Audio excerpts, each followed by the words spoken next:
नमस्ते मित्रों, आज हम रस के अंतर्गत विभत्स रस पढ़ेंगे। विभत्स रस के संदर्भ में सबसे पहले हम ये समझ लें कि विभत्स रस को विभत्स रस भी कहा जाता है और विभत्स रस ही शुद्ध है। इसको ब का उच्चारण जनरली विभत्स के रूप में लोग करते हैं, किंतु विभत्स सही इसका उच्चारण है। विभत्स रस क्या है? जिसका स्थायी भाव जुगुप्सा या घृणा है। जुगुप्सा या घृणा यानी कि जहां काव्य को पढ़ने या सुनने से मन में घृणा का, यानी हमारे मन में हमारा मन विचलित हो जाए, घिन का भाव उत्पन्न हो, उसे हम विभत्स रस कहते हैं। जब हम कोई ऐसा दृश्य देखते हैं कि मन हमारा एकदम से व्याकुल हो जाता है, घिना जाता है, तो वहां पर विभत्स रस होता है। जैसे विष्टा पूय रुधिर कचहाड़ा बरसई कबहु उपल बहु छाड़ा। जब भगवान राम की सेना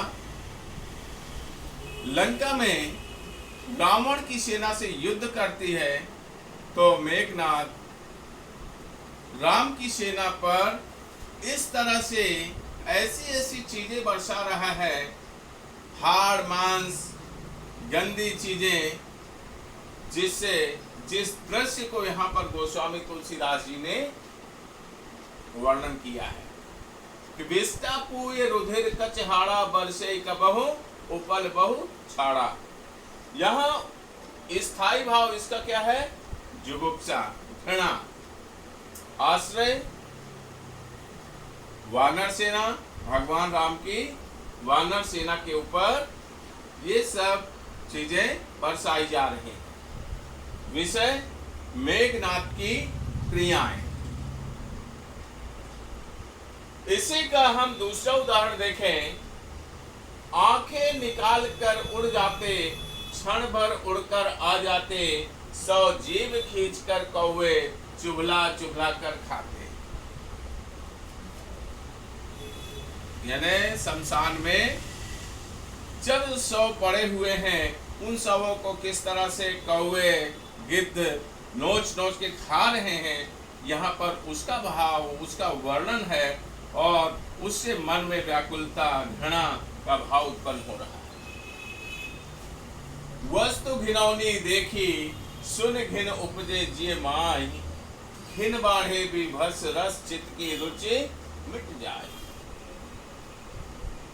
जब हम कोई किसी अच्छे स्थान पर जाते हैं और वहां पर अच्छे मन से, अच्छे भाव से जाते हैं, लेकिन अचानक हमारे सामने कोई ऐसी दशा आ जाती है, कोई अचानक सड़ी हुई दुर्गंध या कोई सड़ा हुआ शव सामने आ जाए, जैसे वस्तु घिनौनी देखी सुन घिन उपजे जिय माई।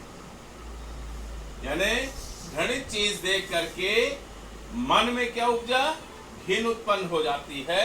घिन बाढ़े विभत्स रस, और जब मन में घिन उत्पन्न हुए तो वहां विभत्स रस है, चित्त की रुचि मिट जाए, और जो अच्छे भाव है, खुशहाली का भाव है, वो भाव हमारा मिट जाता है, और इसे हम विभत्स रस कहते हैं। विभत्स रस जहां पर हमारे मन में जुगुप्सा या घृणा का भाव उत्पन्न होता है, उसे हम विभत्स रस कहते हैं।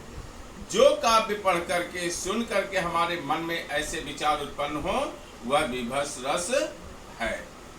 तो मित्रों, अगली बार अगले वीडियो में हम नए रस के साथ आएंगे।